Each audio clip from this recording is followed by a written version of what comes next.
Tonight's not going to really be about the details of the legislation being debated in Congress, and it's really not going to be about the debate in Washington, because we're in Minnesota, and I think we're a little bit different.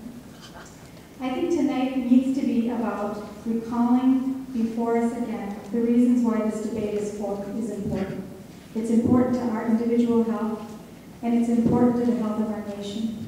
Hello, my name is Erin Murphy. I'm a 29-year-old student at the University of Minnesota, and as of today, I'm uninsured. And then when I was trying to hire other people, you know, they didn't want to leave their jobs because I couldn't provide health care. And then when I went out on a limb and hired 5 people, it pretty much broke my business.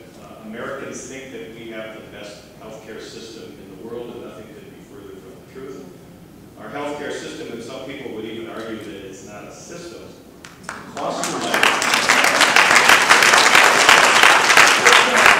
Costs too much, it excludes too many, it fails too often, it's not safe, and it's not efficient.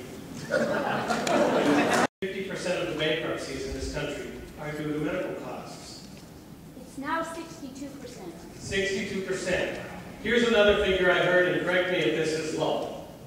80% of those bankruptcies are for people who have so-called health insurance. Prior to this forum, I went and talked with some of my ICU nurse friends. Tell me what you see. They spoke of a 40-year-old dad with 3 kids who recently been laid off, couldn't afford his insurance, really tight, really in dire straits.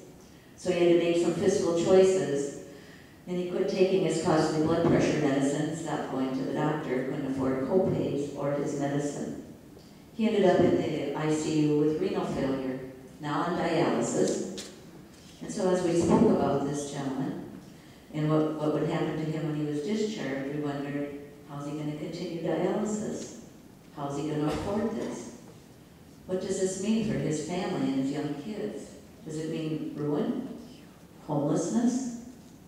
Avoidable with health care reform. And I think if we're going to send Congress back to Washington, we need to make sure that they hear our voices, our concerns, and our support. And they need to know the citizens in 64A in St. Paul and in Minnesota are behind them in pushing for reform to our healthcare delivery system that's going to yield better health outcomes, and a more robust nation.